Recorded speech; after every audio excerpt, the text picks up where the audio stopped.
Hi, this is Dr. Paul Riley, and here is the background to the Screencasts and Media Studies project.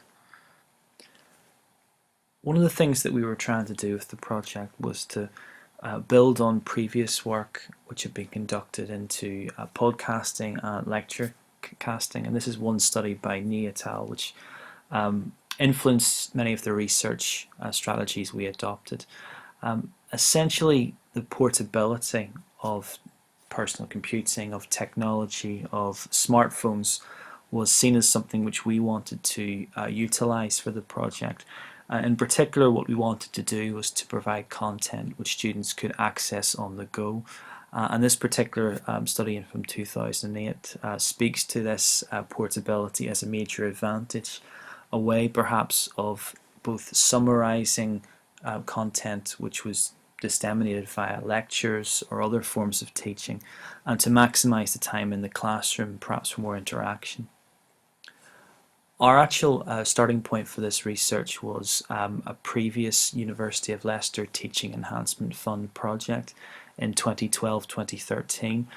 This particular project was essentially around e-supported learning strategies and how Blackboard could be used to support the learning of international dissertation students in the Department of Media and Communication.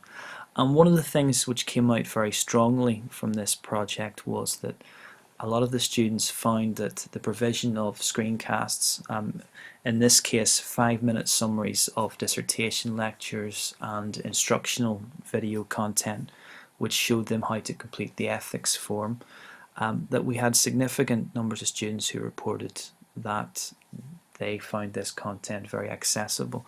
58.8% of participants felt it had been useful for their projects, 18.8% strongly agreeing with that statement, so overwhelming majority of the participants saying that it had positive educational benefit for them, and only 3.8% saying that it hadn't been useful. So the majority of students in the study suggesting that these may have further value in terms of other parts of their particular courses. Our focus groups also showed that the students were reporting perhaps unanticipated educational benefits.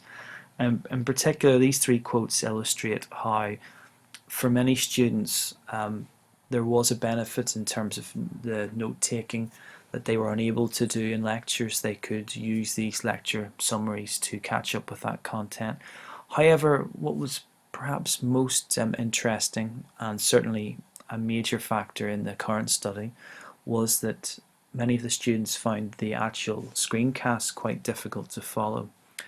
Many of them referred to the problems in actually keeping up with the voice of the speaker on these screencasts. And what they reported was that in many cases they were having to replay the screencast multiple times to catch the meaning of these particular points.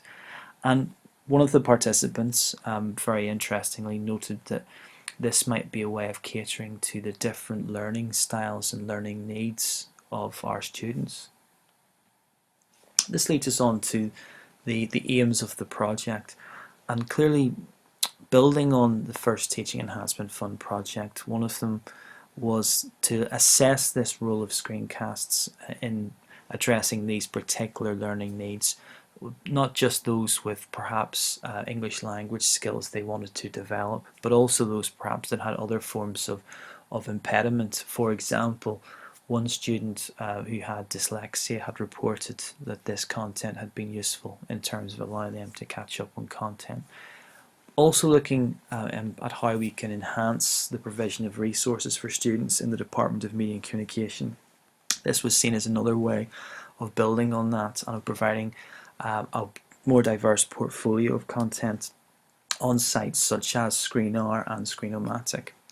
And finally, a very important part of this was to empower students, in particular to encourage them to take greater ownership of their own learning, to perhaps enable them to prepare for exams and their assessed work in ways which were convenient to them, but also allowed them to go over main points.